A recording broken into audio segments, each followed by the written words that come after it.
All right, so exercise 1 from our warm-ups is our banded crabs. So you can see Phil's got the band on just slightly above his knees. First thing is he loads his glutes by driving his hips backwards. So he feels his glutes start to engage.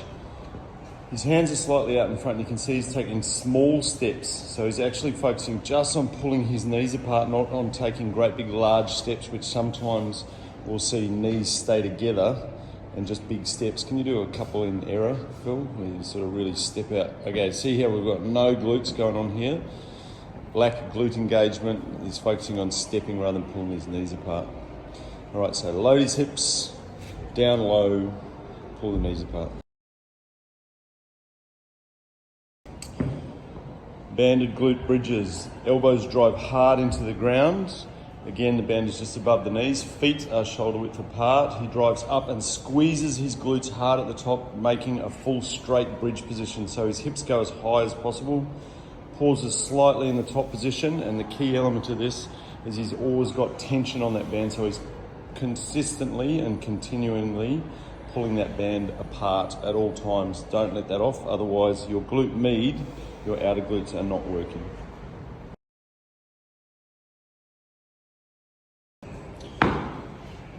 Front plank. If you have a look at Phil's position, he starts on his knees. His elbows and wrists are the same width apart like train tracks. Fingers are spread, elbows directly underneath his shoulders.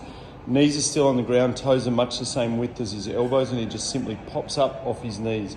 He's in a nice straight line from here, from ear, shoulder, hip, knee, down to his ankle. Nice straight line, so he's pulling his elbows towards his knees and pulling his toes towards his elbows and his elbows towards his toes, squeezing everything in his body for the entire duration.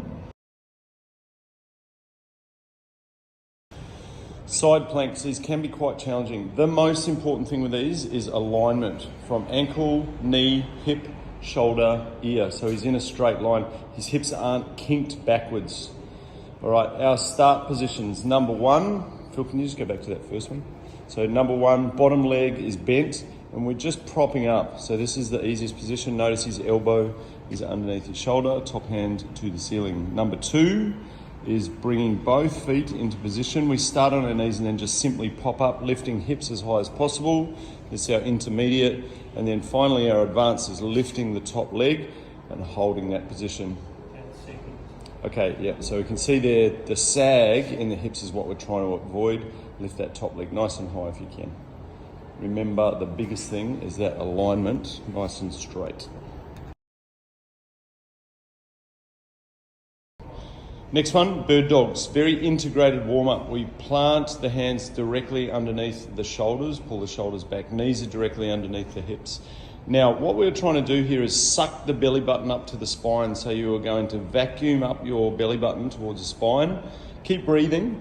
And then from here, we're going to lift one leg and the opposite arm, holding for 10 seconds. 1, 2, 3, 4, 5, 6, 7, 8, 9, 10, and then he alternates to the other side. Now, as Phil lifts, you'll see he's remained dead flat. He is not rotating through his midsection, through his hips, so he only comes up as high as he can, maintaining an absolute flat back. Imagine trying to balance a glass of water. 10-second hold, back down, and we repeat. So again, what we don't want to see, Phil do one with a whole heap of twist in it. All right, you see how he started to twist there? We're trying to maintain that tummy vacuum and an absolute dead straight middle. Next one up, our lizard pose thoracic twist. This is fantastic to open up your spine, ready for all your shoulder work and your lower body work. So from 4 points contact, Phil steps forward on one side. That front foot wants to be nice and far forward if you can, so creep it forward as much as possible. Back knee is on the ground. From here, the front hand closest to his front leg comes off the ground and goes underneath his body, twists across, reaches as far as he can, reach, good, and then he twists the other way up to the ceiling. His head follows his hand. So you can see he's been quite deliberate and slow in these movements. The two most important pieces or points is that point where he twists as far as he can, reaching with his hand, and this point where he's reaching back as far as possible. So those two twisting positions, we want to really make sure that we exaggerate the time in those and we wring the juice out. So juice out as much as you can. Imagine you're a wet towel in those end positions and we're trying to wring out the water. Band pull aparts. There is a lot of nuanced things that we need to look at here. So at the moment, Phil is about to assume the start position. So let's have a look at the band. He's got just a little bit of the band out. The wider you go, the easier it is to pull. We don't want to make it too hard, so don't use too thick a band for this. So he's going to pull his shoulders back and down. All right, that position does not change, that stays the same. He's now going to lock his elbows so there's no movement through his triceps and his elbows. It simply pulls the band apart, just only coming back as far as the tension remains.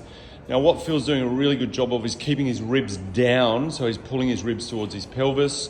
His shoulder blades are staying down, so we're not getting any of that sort of hunched upper traps.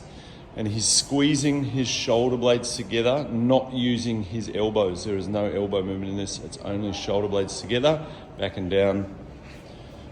And we just make sure that the whole time we're trying to pull our ribs down as well.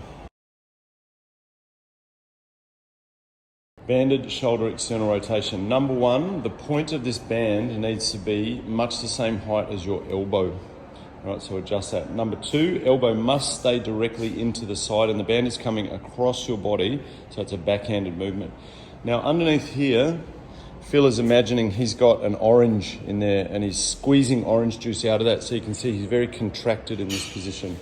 So we're never allowed to take that elbow away from the body. From here, he simply rotates. His point of axis is through there. He's rotating through, keeping his elbow in tight, imagining he's got an orange under his armpit, squeezing orange juice. Externally rotating, warming up and activating all his external rotator muscles of his shoulder, which keeps him safe when we do any pressing, pulling and upper body exercise.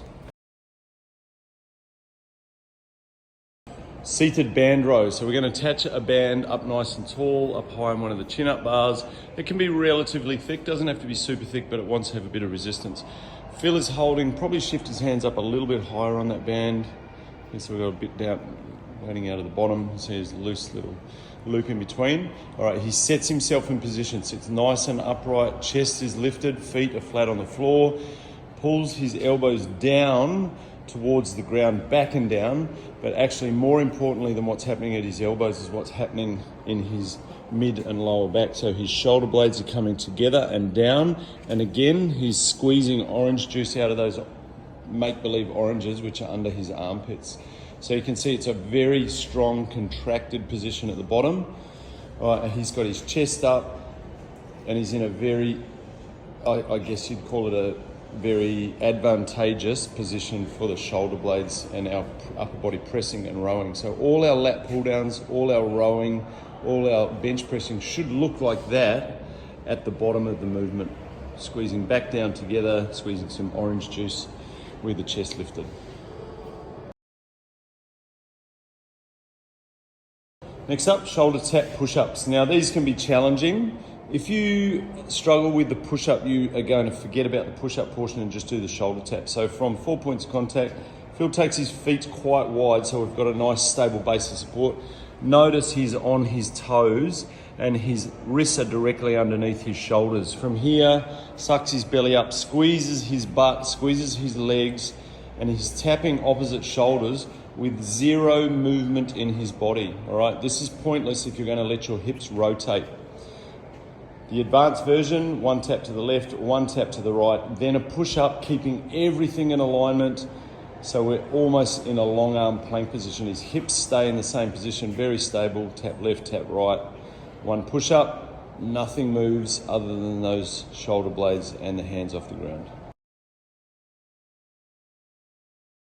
Sack pickups. These are a great all-round lower body warm-up once we've done all of our banded activations in our core work. So we can see Phil is lengthening his neck, keeping the crown of his head to the ceiling. His elbows are going down the inside of his legs, and with outstretched fingers, he's slowly finding the ground, pushing his knees outwards, keeping his back as flat as possible, keeping his crown of the head to the ceiling and his chest up as much as you can. Now we can be sticky in these. To start with, you might not be able to get all the way to the ground, so you can work your way down there. The first couple of reps might be short, and then slowly we get further and further down. By the end of the set, you want to be easily sliding your elbows up and down the inside of your thighs, touching the ground, driving the knees out. You'll notice his foot position is reasonably wide, so his feet are at or slightly wider than shoulder width. Okay, and he's really trying to exaggerate and maintain that upper body upright position.